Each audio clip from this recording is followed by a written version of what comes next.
Hello everyone, welcome back to online classes.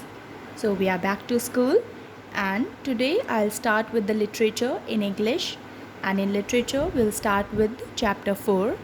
The name of the chapter is Chotu Sees a Snake. So before starting a chapter, what did I say?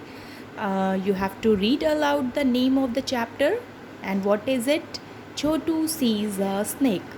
Children, kindly take the pencil in your hand, a scale and an eraser. And as I read, you also have to read. जैसे मैं पढ़ूंगी आपको भी पढ़ना है, and you have to underline the words which I will underline. Okay, so let's begin. Chotu is a clever boy. So there is a boy whose name is Chotu. So you will underline this word Chotu. Is a clever boy, then you will underline clever, and the meaning of clever is intelligent. So there is a boy whose name is Chotu and he is very intelligent. He likes to read books. Then you will underline read. तो उसे क्या पसंद है? He likes to read books. जैसे आप सबको पसंद है, I also like to read books. He wants to learn new things. Then you will underline learn and things. And उसे नई नई चीज़ें सीखना बहुत अच्छा लगता है. What does he likes? He likes to learn new things. Then Chotu's father buys him many books. तो यहाँ पे क्या लिखा हुआ है? Then you can see children, यहाँ पे apostrophe s है. जब हम लोग ऊपर कॉमा लगाते हैं then we call it as apostrophe. Okay? तो यहाँ पे छोटू जो ऊपर लगता है कॉमा, उसका मतलब होता है का. हिंदी में आप इसको समझ सकते हैं का. छोटू के पापा. Okay, Chhotu's father buys him many books. तो buy means परचेज करना. PURCHASE purchase. तो छोटू के जो पापा होते हैं, क्योंकि उन्हें पता है कि छोटू को बहुत बुक्स अच्छी लगती हैं, तो वो उसके लिए बहुत सारी बुक्स खरीद कर लाते हैं. Okay, so one paragraph is over. Now we will move to second paragraph. Today is Sunday. और आज क्या है? संडे है. ओके, तो you will underline the word Sunday. Chhotu is looking at a picture book. तो छोटू is looking, you will underline looking and picture. तो वो क्या कर रहा है? looking मतलब देखना. I think you all know this. At a picture book, वो एक पिक्चर बुक को देख रहा है. It is about snakes. और वो किसके बारे में है? स्नैक्स के बारे में है. यहाँ पे about, you will underline about and you will underline snakes. Children, this is not snacks. The spelling of snacks is SNACKS. इस स्नैक्स का मतलब होता है जो हम लोग खाते हैं, जो हम लोग नाश्ता करते हैं, that we call it as snacks. But this is snakes. Okay? Pronounce it 3 times. Snakes, snakes, snakes. Okay. Chotu's father is telling him about the different kinds of snakes. तो छोटू के पापा क्या कह रहे हैं? उसको डिफरेंट स्नैक्स के बारे में बता रहे हैं. I think you all are interested in knowing about snakes. I am also interested. When I was child, I was also searching the photos and I was watching National Geographic channel. So Chotu's father is telling him about snakes. Then we will move to third paragraph. Then we can see here there is conversation between father and Chhotu. Conversation मतलब होता है बातचीत हो रही है. किसमें? Father में और छोटू में. तो फादर क्या कहते हैं? Look at this. This is the king cobra. तो वो बुक को दिखाते हुए छोटू को समझाते हैं कि ये देखो पिक्चर, ये तो किंग कोबरा की है. Then you will underline king cobra. It is a very dangerous snake. Then you will underline dangerous. And dangerous means harmful, जो हमें नुकसान पहुंचा सकते हैं. HARMFUL, harmful. It is a very dangerous snake. और आपको पता है स्नैक्स तो हमको हार्म पहुंचाते हैं, काट सकते हैं. And this is the tiger snake. फिर वो दूसरी पिक्चर दिखाते हुए क्या कहते हैं? You can see in this picture कि ये टाइगर स्नैक है. And you will underline the word tiger snake. It is very poisonous. और ये बहुत ही जहरीला होता है. Poisonous, it means toxic. TOXIC.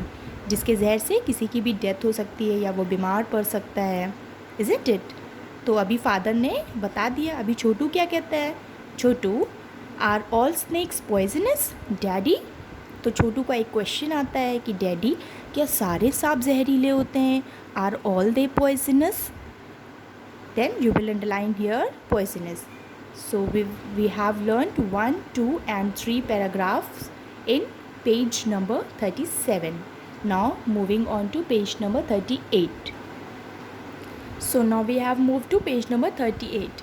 Then father says, no, most of the snakes are non-poisonous. Then you will underline non-poisonous. अभी हम लोगों ने क्या पढ़ा था कि poisonous होते हैं मतलब जहरीले होते हैं, और जहाँ भी non लग जाता है, wherever you find non, N-O-N, non, तो वहाँ उसका मतलब होता है नहीं, मतलब वो poisonous नहीं होते हैं. तो फादर क्या कहते हैं कि मोस्ट ऑफ द ज़्यादातर स्नैक्स, मोस्ट मीन्स ज़्यादातर, most of the snakes are non poisonous, only a few of them are poisonous.